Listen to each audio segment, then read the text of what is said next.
Welcome to Healthy Beginnings Initiative. And I am Hilda, your lactation counselor and your transformational genomic wellness consultant. Today, on this video, I would like to share with you some of the common myths or the basic hearings or the testimonies of certain families, cultures, and practices that mothers commonly listen to and make the basis of their foundation of breastfeeding. So, let us see some of the common myths that we listen to in a daily basis. So, myth number one, saying that I don't have enough milk. Well, as we discussed before in our previous video, colostrum is the first milk that comes in the mother's breast, and this is present right from almost 7 months of pregnancy onwards. And once the mother delivers, this is present for almost 3 to 5 days post delivery. After that, this colostrum will change into the mature milk. So, the basic logic for breastfeeding is the more the breasts are full and not emptied, slow will be the milk production. Whereas more faster will be the breast emptying, more faster will be the milk production. So, if we have heard the statement, I do not have enough milk, we now know about the colostrum and the mature milk. Let's see myth number two. So myth number two says formula is as same as breast milk. Well, no. The answer is breast milk is alive and formula is processed. Also, breast milk is our own human milk, whereas formula is cow's milk. Again, our milk or breast milk is made in our human body and it's secreted from the breast, whereas the formula is taken from the cow's milk and processed in the factories and then prepared into ready made milk or the milk powder. So, again, if you can see here, the comparison of the breast milk qualities versus the formula. So, breast milk can never ever be as same as breast milk.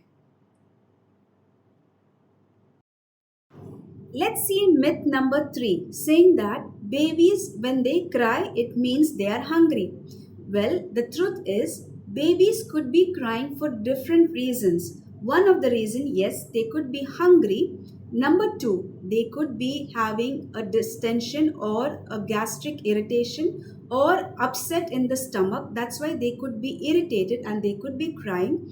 Or they could also be crying from a dirty diaper, that is either after passing stool or urine. So there could be different reasons why babies will cry, but understanding what is the perfect reason and getting to the solution is the main answer. So again here we can see the first step, that whenever the babies are hungry is that they will be awake, and the last sign that when they are not been identified that they are hungry, they run into crying mode. So the crying is the last sign that a baby is hungry. So the first sign could be that the baby is awake and looking out for reaching out to the breast. So this means doesn't mean that a baby crying always doesn't mean that the baby is hungry.